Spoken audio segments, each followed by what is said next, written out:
Hello guys, welcome back to our channel. അപ്പോൾ ഞങ്ങൾ എല്ലാവരും കൂടി എങ്ങോട്ട് പോകണമെന്ന് പറയും, പരാഗിലോട്ടാണ് പോണത്. അനീറ്റക്ക് കുറച്ച് മെറ്റീരിയൽ എടുക്കാൻ വേണ്ടി ഞങ്ങൾ അങ്ങോട്ട് പോകണേട്ടോ. അപ്പോൾ ആദ്യം തന്നെ നമുക്ക് എമിക്കൂട്ടെ കൊണ്ട് എമിക്കൂട്ടെ ചാച്ചൻ്റെ വീട്ടിലാക്കാം. അങ്ങനെ ആക്കിയതിന് ശേഷം ഞാനും അനീറ്റയും ഇവാനും കൂടി ഇച്ചിരി വെള്ളം കുടിക്കാമെന്ന് പറഞ്ഞിട്ട് അടുത്തുള്ള ഒരു കടയിൽ തന്നെ കയറി ഇച്ചിരി വെള്ളവും കുടിച്ച് ചമ്പക്കരയിൽ നിന്ന് നേരെ ബസ്സിൽ കയറി പരാഗിലോട്ട് വന്ന് ഇറങ്ങിയിട്ട് പരാഗിൻ്റെ ഈ ഒരു ഓറഞ്ച് കളറിലെ മെറ്റീരിയൽ ഉണ്ട്, അത് ഞങ്ങൾ എടുത്തു കേട്ടോ. ബോട്ടും ടോപ്പും സെയിം ആ ഒരു ഓറഞ്ച് കളറിലെ മെറ്റീരിയൽ തന്നെ എടുത്തിട്ട് ഷോളും മാത്രം ഒരു ഇച്ചിരിയും കൂടി ഡിഫറെൻ്റ് ആയിട്ടുള്ള ഒരു ഇതായിട്ടാണ് എടുത്തത്. എല്ലാ റണ്ണിങ് മെറ്റീരിയൽ തന്നെ എടുത്തിട്ട് ചുരിദാർ സെറ്റ് ചെയ്ത് കേട്ടോ.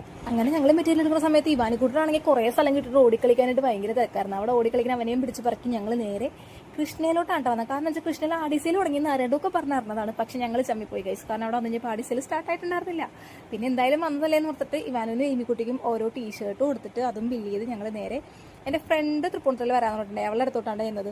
അവളുടെ അടുത്ത് ഞാൻ കസ്റ്റമൈസ്ഡ് ആയിട്ട് കുറച്ച് നെയിം സ്ലിപ്പ് ചെയ്യാൻ കൊടുത്തിട്ടുണ്ടായിരുന്നു. അതിൻ്റെ ഡീറ്റെയിൽസ് ഒക്കെ ഞാൻ വേറെ വീഡിയോയിൽ പറയാട്ടോ. അപ്പോൾ അത് തരാൻ വേണ്ടിയിട്ടാണ് അവൾ വന്നത്. അപ്പോൾ താങ്ക് യു അബി. അതെന്തായാലും അതും കിട്ടി. ഞങ്ങൾ നേരെ വീട്ടിലോട്ട് പോകുന്നിട്ടാ. Okay, by.